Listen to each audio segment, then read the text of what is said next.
Good morning, everyone, and welcome to Spruce Hollow. As you can see, we're in the back garden today. And here, let me just turn this around. We're going to get started for the day. But our family's coming over, so I thought I'd get out in the garden pretty early today. My goal was to be out here at 6. It is 7:30, but at least we made it. So, okay, let's go take a look at the garden today, and I'll show you what's on the menu. Okay, so I backed up just a little bit to show you what the view is when you come from the side of the house. So we have like our stepping stones that I'm going to sink in this week. And we have the border that we planted of the foxgloves and hollyhocks, and also the delphiniums going down this side along the fence.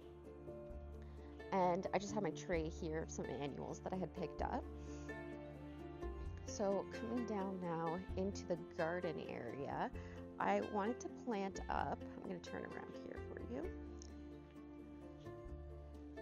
this triangle-y area and this triangle area. So what I kind of started off by doing was I have a Russian sage back here. And then here at the front, we have some yarrow that I started from seeds. I have a couple different lavenders sprinkled throughout. I think these are the lavender blue skies. I'll check the tags in just a moment. Some sea holly, and again, more yarrow. So that's kind of like my front wave. And I have a sedum in the back right here.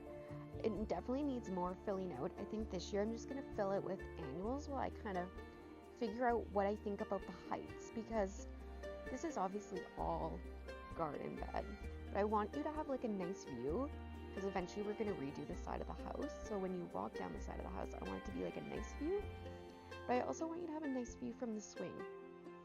So I don't know how that's going to work out with heights, so I'm just like experimenting with a mid-height this year, because these are all about three-ish feet high plants. So we're going to do that. We're going to sprinkle the annuals throughout. I have a peony right here. I don't know if I'm going to put it here, but we'll see as we get planting. And then I have it repeated over here. Now in this kind of idea, the path coming towards the blocks that I need to sink, or that lead towards this path right here, cuts off how I would have done it in the other side. So it is a repeat. It's the yarrow, the lavender, the sea holly, the lavender, the yarrow, and then a sedum. This is the autumn joy sedum. It's one I took from the front yard. It's not actually a proven winner's one. I took it from the front yard. Well, actually, it came from my grandmother's house. And we have the Russian sage repeated back here, which I think is going to fill out nicely and even kind of like maybe spill onto the path just a little bit. We also have the obelisk here with the sweet peas climbing up it, whereas on this side we have the pots. So I think that's going to give it a little bit of symmetry. And then again, you can see I need to weed. We're going to sprinkle some annuals in between. So I think that's the goal for today. So let's get planting. Today I'm planting what I like to call the triangles of the garden. The diamond-shaped parterre naturally divides the surrounding space into 4 triangular planting beds. The 2 at the back are framed by the shed and on one side the swing, but these front triangles are a little bit more open. They don't have a large structure to anchor them, so the planting itself becomes the focal point. So today, before I started digging, I laid out all my plants based on their mature size. I always find it much easier to move things around before they're in the ground than after I've already planted them. One thing I've been trying to remind myself is to plan for what the garden is going to look like in a few years, not what it looks like today.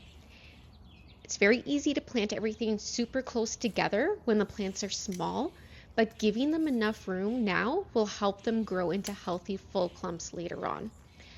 I think the mantra for planting has been the first year plants sleep, the second year they creep, and then the third year they leap. So by year 3, you should have plants that are, kind of coming into maturity, but it does take them a little while to establish. So I'm keeping this mantra in mind while I'm preparing the garden. So I think that the first few years, it's going to look a little holy. There's going to be big gaps, but eventually it'll grow into itself. So today I'm planting lavender and yarrow that I grew from seed over the winter, and a sea holly. Oh, and also a sedum, or a couple sedums that came from my grandparents' yard. So rather than planting my yarrow individually, when I grew them in clumps of 3, and by clumping them together, it gives a bit of a fuller look. So it gives the impression that it's a larger, more established plant instead of several smaller ones.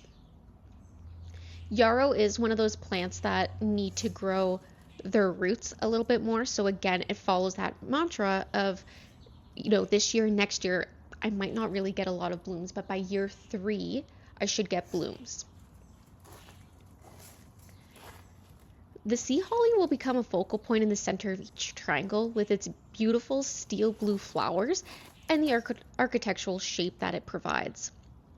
And the sedum at the back will provide structure later on in the season as it begins to bloom toward late summer and early fall. As with the rest of the garden, I'm planting everything using the same soil amendments I've talked about in previous episodes. Hopefully all of these little improvements will continue to make heavy clay soil healthier year after year.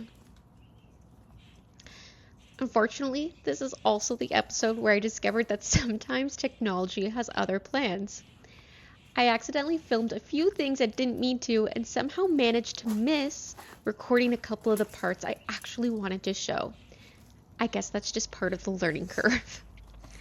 Thankfully, in the next episode, when I plant the annuals, we'll be able to get a better look at how this how this planting turned out.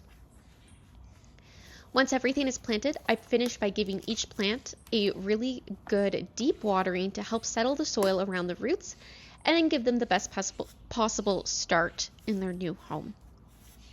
I'm excited to finally see these open spaces begin to fill in. Little by little, Blue Spruce Hollow is starting to look more like the garden I imagined. Thank you for joining me today. We'll see how it grows.